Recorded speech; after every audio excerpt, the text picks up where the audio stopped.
সকাল 6টায় বের হয়েছি, পুরো শহর একবার ঘোরা শেষ করছি।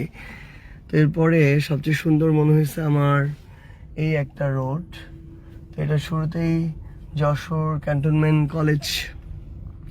যশোর ক্যান্টনমেন্ট কলেজের ভিতরে তো ঢুকা হয় নাই, ভিতরে কেমন সুন্দর জানি না, কিন্তু বাইরের এই যে কয়েকটা গাছ আছে অনেক পুরাতন, এই জায়গাটা খুব সুন্দর।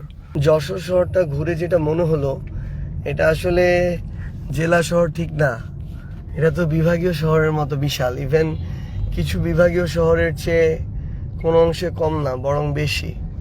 কারণ আমি ময়মনসিংহ বিভাগীয় শহরে গেছি, তার চেয়ে যশোর সব দিক থেকে সমৃদ্ধ মনে হইল। এত স্কুল, কলেজ, বিশ্ববিদ্যালয়, মেডিকেল কলেজ, মানে কি নাই, সবই আছে এখানে। আর অবাক করার বিষয় হচ্ছে, একটু যেটা ঘেটে দেখতেছিলাম যে 1980 সালের আগে আমাদের যখন বাংলাদেশের পুরাতন 19টা জেলায় বিভক্ত ছিল বাংলাদেশ, তার মধ্যে আমাদের একটা ছিল যশোর।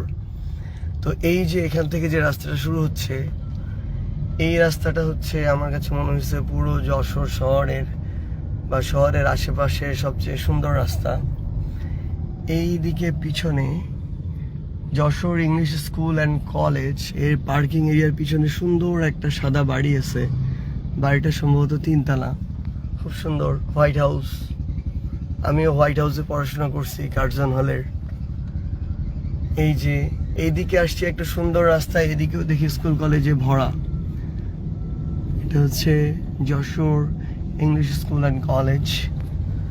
এই সেই সুন্দর রাস্তা, এমনিতেই মন ভালো হয়ে যাবে।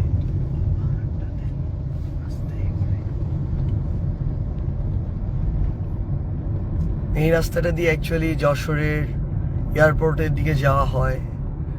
তো কেউ যদি বাড়ি থেকে বিদায় নিয়ে এয়ারপোর্টের দিকে যায়, কোনো দিকে যাওয়ার জন্য, দেশে বা দেশের বাইরে, এই রাস্তাটা দিয়ে যেতে যেতে মন ভালো হয়ে যাবে আমার মনে হয়। আবার সেম কোথাও থেকে ঘুরে আসলে যদি মন খারাপ থাকে, তখন এই রাস্তাটা দিয়ে বাড়ি যাওয়ার সময় মন আরও ভালো হয়ে যাবে। আচ্ছা, ডান পাশে হচ্ছে আর্মি মেডিকেল কলেজ। কি সবই তো দেখি যশোর আছে। এই জন্য আমাদের ক্যাম্পাসে, ঢাকা ইউনিভার্সিটিতে, আমার হলে অনেক রুমমেট ছিল যারা যশোরের বাড়ি, যশোর থেকে পড়াশোনা করছে। এটা একটা শিক্ষানগরী বলা যায়। সানবিট সব দিবে সামাল। সানবিট ম্যাজিক প্রেস, ডিশওয়াশিং এর মাথা ঘোরানো সলিউশন।